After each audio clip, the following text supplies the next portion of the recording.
يعني بصي، من ضمن الحاجات اللي ليها علاقه بالام المتوحشه ده فكره ان انت تعلمي طفلك ابنك اللي يضربك تضربه ولا لا انت مش مع المدرسه دي. ايه بقى ايه ده؟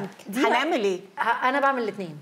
انا عندي ازدواج شخصيه. مع الولاد دي صعبه هتضربه قوي وبعدين تصالحه. لا اصل لما اتبعنا اسلوب اللي يضربك روح اشتكي او زقه او جو بقى اديك لنفسك اتفرم طبعا مره والتانيه فرم بقى اتفرم بقى هو فاهمه بس هفهمك بس الدفعه.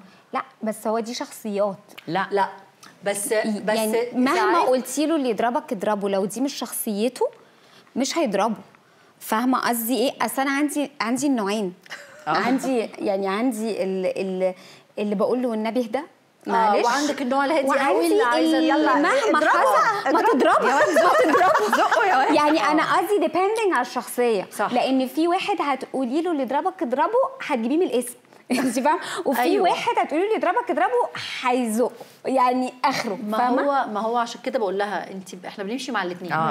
يعني حسب الظروف، حسب ابنك بيتضرب من نفس العيل كل مره. أيوة. كل مره لا ده انا اللي هضربه. فانا اللي هضربه. لا ده انا اللي هضربه.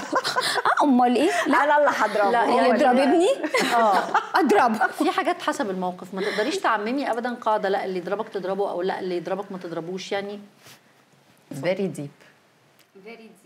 deep والله. طب انت عمرك كلمتي من امهات اصحاب الولاد قلت لها انا بس عايزه اقول لك ابنك النهارده ضايق ابني وغلس عليه وتعالي نعمل؟ لا. ما حصلش. لا ما حصلش. انا ما حصلش، بس انا عشان انا علشان ما صادفتش ده، لانه انا الولاد كانوا ماشي حالهم، يعني ما تعرضوش قوي للنوع ده. وما حدش كلمك عمر ما الولاد ضايقوا؟ لا يعني ما شاء الله. ده ايه ده؟ لو ابني مثلا ضرب في المدرسه، انا بكلم المدرسه.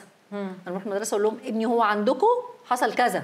هم يكلموا الام الثانيه، مش شغلتي انا ان انا اكلم ام ما اعرفهاش. ممكن تبقى ست لطيفه جدا وابنها ضرب ابني. أيوة. مش هتكلم اتخانق معاها. صح. لا مش تتخانقي، انا قصدي تحلي مش قصتي. هو ما اتضربش ولا عندي ولا عندها، هو اتضرب في المدرسه.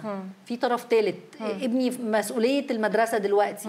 فلو ابني راح اتضرب او لو ابني راح ضرب، المفروض المدرسه هي تكلمني. صح. تقول لي احنا عندنا مشكله، مامه فلان اتكلمت قالت ان ابنك ضرب. لكن انا اروح اتكلم، لان انت وارد انك تقعي في حد كمان ما يكونش لطيف. متوحش. انا ابني يعمل اللي هو عايزه وانا لا ما حصلش. ابني انا لا يمكن يقول اللفظ ده. استحاله. اللي هو طيب فتخشي في مناقشه ملهاش اي لازمه، يعني حرق طاقه على الفاضي. خليهم يحلوا مشاكلهم مع بعض وهم اصلا في KG1.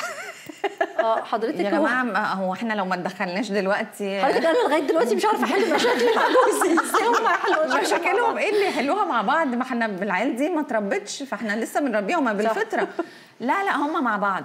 لا مش مع بعض. بليز تعالي قولي لبنتك بالراحه، ما تعملش بالراحه، قولي لبنتك بالراحه. عشان كده انا شايفه انه لو انت الام دي ما تعرفيهاش، انتوا اصلا ما تقابلتوش قبل كده، مش اصحاب، مش في بينكم يعني كلام او حاجه، يبقى ملوش لازمه انك تلجئي لحد. تلجئي للمدرسه